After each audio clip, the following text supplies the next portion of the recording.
Hey guys, welcome back to my channel. If you haven't subscribed to my channel, please do subscribe, and also please click that bell button beside the subscribe button so you always get notified whenever I have new videos.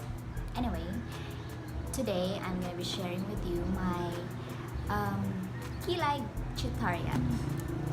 I am not claiming that I am a pro with KILAY, but there are some of my friends who like how I did my KILAY, and dalawa lang yun sila. So, Melody and She, wish granted. Alright, I have two different kind of KILAY to share with you, which is the everyday KILAY, which is parang pang everyday, pang work, for gala with friends.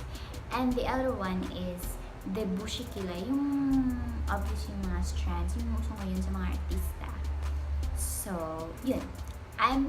I'll be doing the everyday KILAY, this part, and this part naman is yung bushy KILAY. So, let's start! Anyway, I have done this to my friend, Giselle. Giselle, if you're watching, you must be so proud. Anyway, joke lang yun, Jess. Okay. I did the yung KILAY, bushy KILAY look sa kanya kasi nag-attend siya ng party and wala. I just think of something new and something. So in this year, which is the bushy, and yeah, it went so good and I'm so proud of it. And yeah, I'm gonna show you not exactly the KILAY, but the whole look that I did to her. Okay.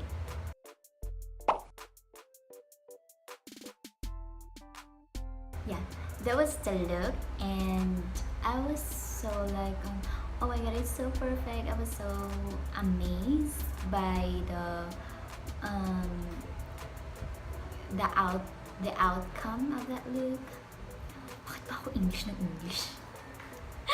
Oh my god, I'm so OA. I know. So, wag mo na akong i-mind sa mga English ko. Okay. Alright. Mel, D, and She, please focus. Sana naman pag tapos ng video na to, magaling na kayong mag-KILAY. Okay. Hindi ako pro, but ayun, gusto ko lang i-share. Okay. My dog is so annoying. Okay, I'm gonna be starting. Okay.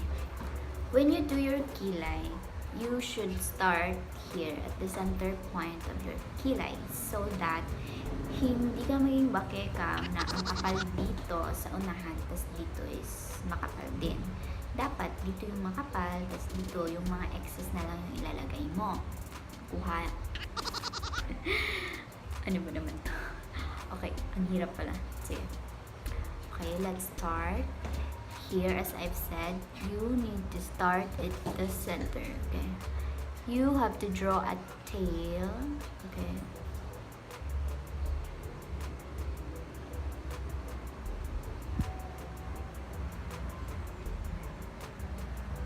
Okay. That's the tail now. Here. Ito yung sinasabi ko na excess na lang ang ilagay dito. Para hindi ka maging si bakeka. Okay. So, lagyan pa natin here. Okay. Okay pa kasi ang layo ng salamin. Dito ka nga. Diyan ka nga. Ayan. Okay.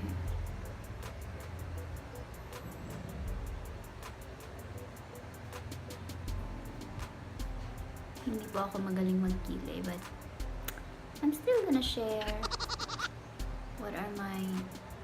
how I do my KILAY.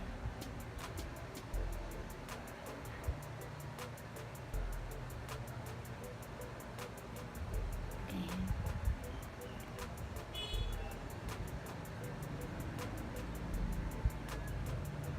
And I'm gonna brush off the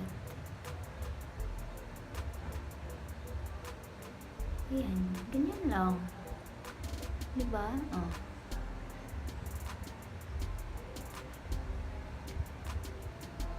Huwag nyo na masyadong artehan.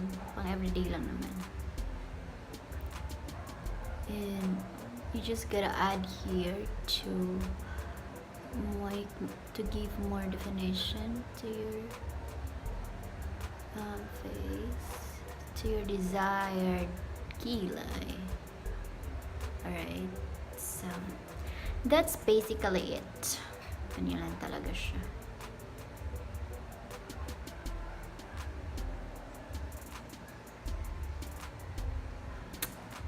So yeah, that's my everyday kilay. My next kilay is the occasional kilay, which is the bushy look, and I'm so very very proud and to share with you my technique. Diba mayroong mga brow gels, huwag na tayong bumili, pwede naman maghanap ng mga alternatives. Ang ginagamit ko is ito, this Maybelline Hyper Curl Volume Express. Diba mascara ito? Ginagamit ko siya sa kilay ko para may pang-bushy kilay ang mama nyo. Okay, pag gumagamit kayo nito, be careful because baka malagyan nyo yung baka malagyan yung hindi dapat lagyan. Ang lagyan nyo is ito lang. Ginaganyan ko lang siya. Slightly pat it on your kilay. Ganyan. Ganyan ko lang siya. Slowly but surely. So,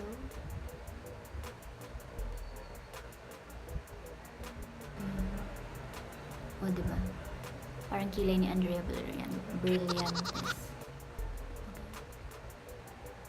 Pwede lang hindi ito. Kung ano mascara meron kayo siya, pwede yung gamitin basta. Mascara okay na, huwag lang mag-bili pa ng eyebrow gel, something like that. Okay. I'm just gonna like that. Okay. Draw also a tail and connecting to the bushy kilay that you did. Okay. Diba yung iba, ginaganyan nila. Sa kanya, okay na yun, diba? Tingnan. Okay.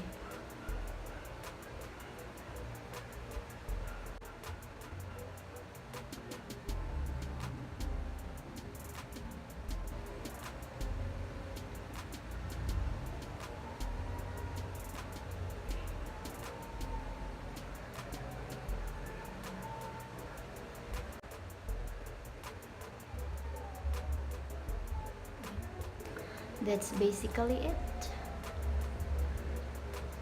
Ang highlight lang naman dito is yung bushy.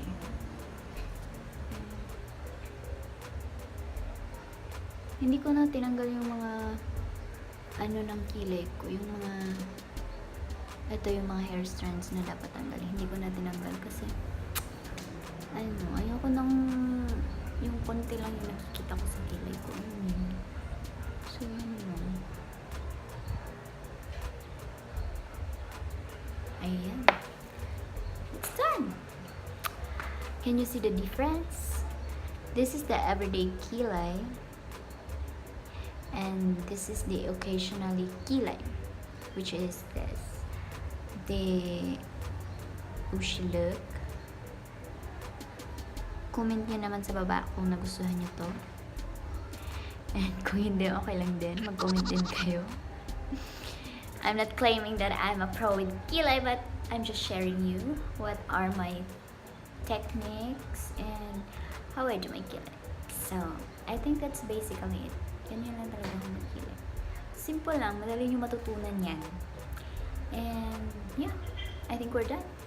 If you like this video, please click the thumbs up button, and if you haven't subscribed, please subscribe to my channel, and also please click that bell button down there so you always get notified whenever I have new videos. Bye!